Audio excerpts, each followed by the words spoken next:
Boy, Romans chapter 12 is a fun one to get into and study as Paul is encouraging the saints to use their lives as being a good example of living the gospel and following the commandments. So let's get started with verse 1. I beseech you, therefore, brethren, this is the general term, so brothers and sisters, by the mercies of God, that ye present your bodies a living sacrifice, holy, acceptable unto God, which is your reasonable service. I'm going to pause just for a second right there. Let's talk about verse 1. So if you present yourself as a living sacrifice, this is in opposition to the dead sacrifices that have been given to pagan gods. So this is that contrast of the blood sacrifices. You have to kill the animal to sacrifice it to the pagan gods. And so what Paul is saying is here is even the Jews would do that because of the law of Moses. But what he's saying is it's no longer needed to do the animal sacrifice. Your life is the sacrifice that you give to God, not an animal that you have. Be a living sacrifice. So then he talks about here this new model, in a way. In fact, Wayment in his New Testament book says, Paul represents a new model of temple service that replaces animal sacrifice. The believer is to think in terms of offering their own bodies as holy and acceptable offerings to the Lord that are living, as opposed to the dead animals offered as part of the temple ritual. So live your life holy. Be acceptable unto God. This is not just believing in God and then doing whatever you want. This is living the commandments, keeping those commandments, doing things to help you out, which is your reasonable service, as he says here, basically. Now, verse 2, he goes into and he says, and be not conformed to this world, but be ye transformed by the renewing of your mind, that ye may prove what is that good and acceptable and perfect will of God. So again, don't go the way the world's going. Don't be a part of the world. Don't follow the worldly trends. Don't get into the worldly stuff. You need to be different than the world to follow God. You can't do all the worldly stuff and follow God at the same time, because God wants you to change. God wants you to improve yourself. So if you're coming from the world into God, there needs to be change. Real, actual change in your life. Change in your heart, change in your thoughts, change in your actions. That's what he's looking for. In fact, he says, verse 3, he says, for I say, through the grace given unto me, to every man that is among you, not to think of himself more highly than he ought to think, but to think soberly, according as God has dealt to every man the measure of faith. So again, don't put yourself above others. Christ wants us to be seen as equal, not unequal, okay? Equal. That is an important thing for us to look at. And that's what he's getting at here. Now he's going to go into a common metaphor about reflecting the different people in the church as body parts. This is a common one sometimes people use to talk about things. Verse 4, for as we have many members in one body, and all members have not the same office. Okay, so we are equal, but sometimes called to do different things, is what he's getting at here in verse 4. We are all members of the same body, but we have not the same office. So we're given different gifts. We're different callings, different purposes within the gospel. Verse 5, so we, being many, are one body in Christ, and every one members of another.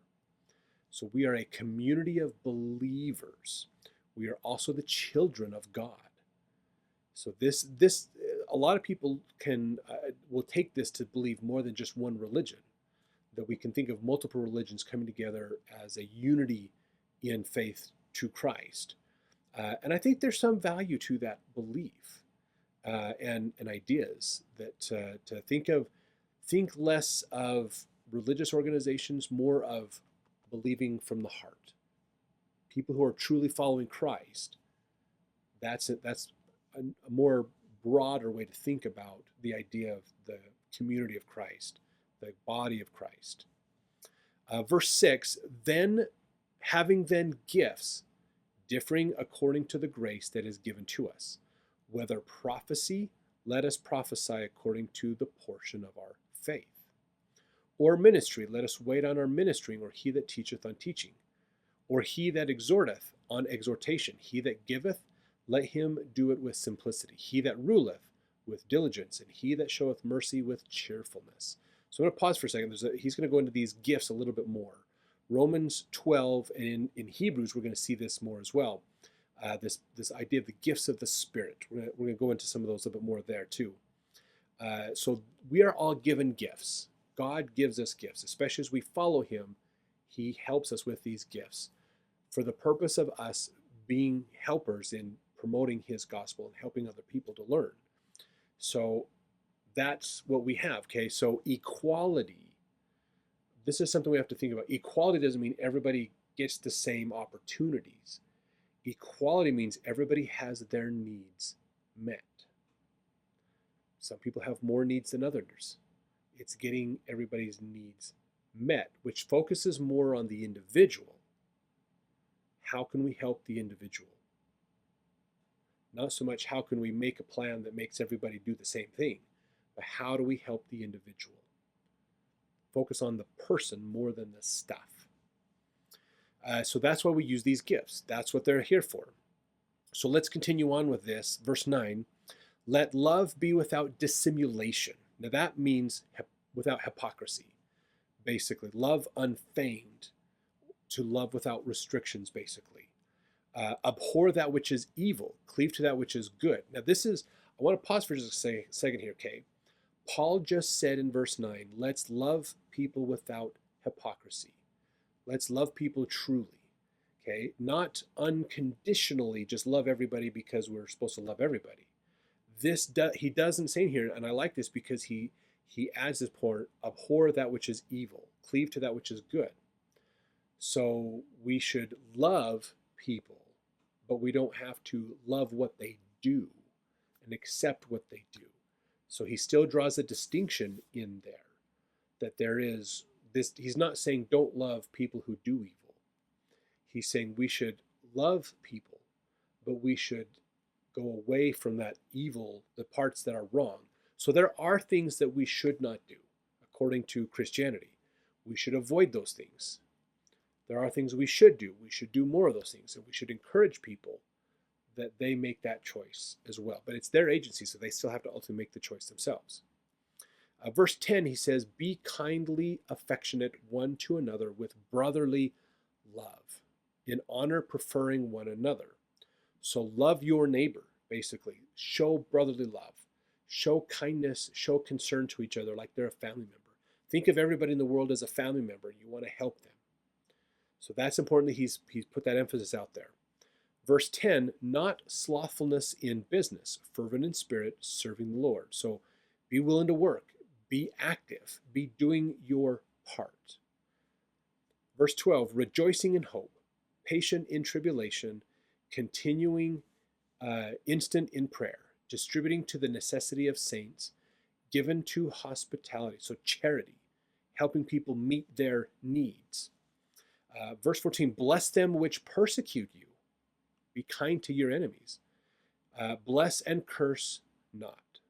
So bless, but don't curse people. Bless. Focus on the mercy, not justice for people. God will handle the justice side. He wants us to focus on mercy for other people. Verse 15, rejoice with them that do rejoice and weep with them that weep. So that's empathy.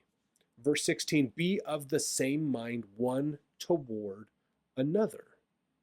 Mind not high things, but condescend to men of low estate. Be not wise in your own conceits. That is very important for us to look at. How can we be more equal in our understanding with each other? Value each other equally, basically. We need to help people who need help. Don't say, oh, because I am up here, I can't go help that person. They're below me. They're a lesser human than I am. So I'm not going to help them. No, get down and help them. Work with people. Be more involved with people. Verse 17, recompense to no man evil for evil. That's justice. Provide things honest in the sight of all men. If it be possible, as much as lieth in you, live peaceably with all men. So again, God doesn't want us to worry about justice. God wants us to worry about mercy. He will handle the justice part. He's got that. We don't need to worry about that. He wants us to be merciful, to be loving and kind, and help other people out. Not try to impose justice on other people, not get revenge, not try to seek that justice out. He'll handle that. He wants us to focus on mercy, showing mercy to other people. Verse 19, in fact, dearly beloved, avenge not yourself, but rather give place unto wrath, for it is written, vengeance is mine, I will repay, saith the Lord. Therefore, if thine enemy hunger, feed him. If he thirst, give him drink. For in so doing, thou shalt heap coals on the fire on his head, of the fire on his head. Now, I love that, because this is showing that there's a problem between the two of you. What he's saying is, if somebody has a problem with you, treat them kindly, because what that does is contrast them. They will be at fault. You will not be at fault. If you treat them different than they've treated you, if you treat them the same way they've treated you, you're both at fault. You cannot blame somebody else for treating you poorly if you treat them the same way. If you're like, oh, that person scuzzed me off, so I'm going to scuzz them off. They didn't invite me to their party, so I'm not going to invite them to my party. You can't accuse them of that and yet do the same thing to them, because that condemns you at the same time. You be nice to them. Bless them, help them. Even if they hate you, even if they hurt you, even if they do bad against you, bless them and help them. And that will make them more condemned and not you. This is vitally important, okay? I hope you understand this, okay? When you think of the idea of like wars and conflicts, war is fought usually for two major reasons. The most common reason is economics. We need to build our country better, so we're going to take over other countries to build our country better. That's usually, historically, the number one reason war happens. The second is revenge. We're going to get back at them for what they did to us. Both of those are terrible reasons to go to war. And this is saying if somebody treats you bad, we should treat them nice.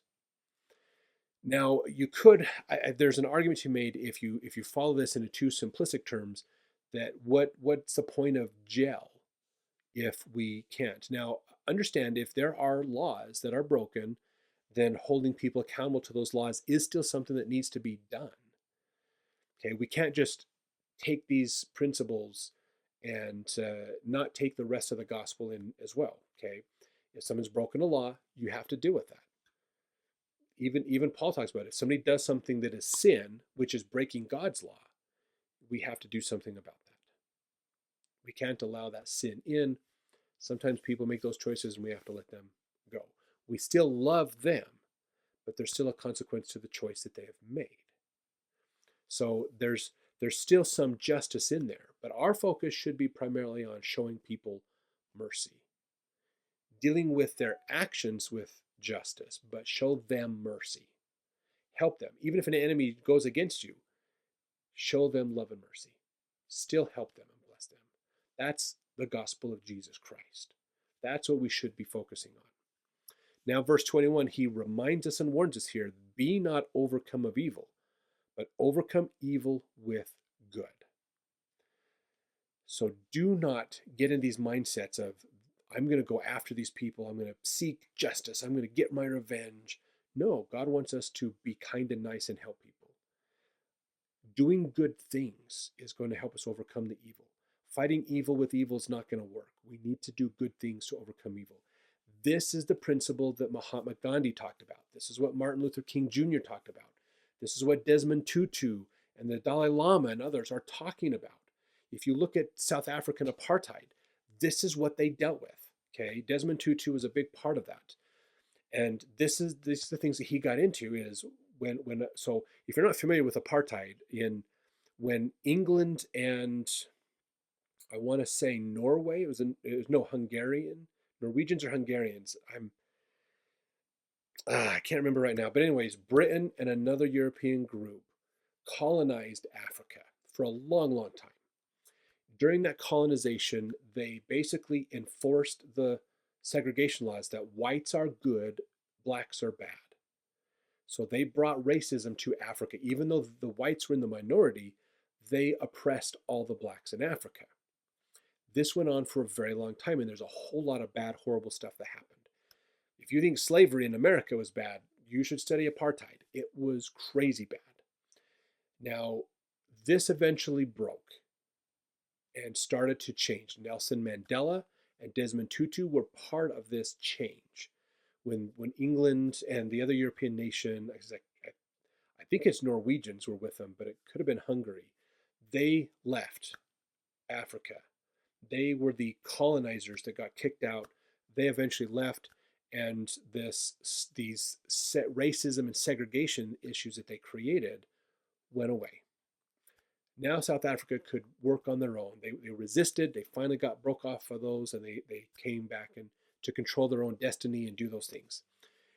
A lot of people were calling for revenge against whites. We should kill all the whites. We should put them all in jail. We should hurt them the way they hurt us. Desmond Tutu was one of the voices to say, no, we should not. We need to change. And he had a fascinating dream about this. You can go read his stories. Really cool stuff. We need to not seek revenge against the whites. We can be Africa and be better. And that's what he focused on. And that's what Paul's talking about. That's what he's getting at here is be better. Don't fight evil with evil. Fight it with good. Do good things. Forgiveness, repentance, all those things are more important than revenge. That's what we should be focusing on and following. So thanks for watching. I hope you guys are enjoying these videos. It's really giving you some good ideas to help improve your life. Let's improve our life. As we improve our lives individually, we will collectively improve our community and our world. The more people that can learn and understand it, the better. So let's jump over to the next chapter as we continue forward.